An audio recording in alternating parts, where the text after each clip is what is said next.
خبروں کے سلسلے کو آگے بڑھائیں گے اور یہ خبر آپ تک پہنچائیں گے نیدرلینڈ سے، جس کے وزیر اعظم نے بھارت میں اقلیتوں کے حقوق، آزادی صحافت اور قانون شکنی پر مودی کو آئینہ دکھا دیا۔ نیدرلینڈز میڈیا کے مطابق ڈچ وزیر اعظم سمیت یورپی یونین کو بھارت میں ہندو قوم پرست جماعت بھارتیہ جنتا پارٹی کے دور حکومت میں سخت تشویش ہے۔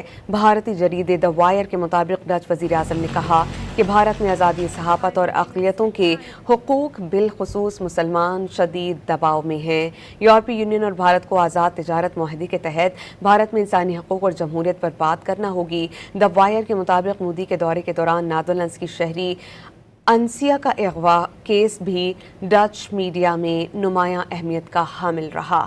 ناروے میں مودی اور اعلیٰ بھارتی عہدیداران عالمی میڈیا کے بھارت میں انسانی حقوق پر سنگین سوال کا جواب دینے سے کتراتے دکھائی دیے۔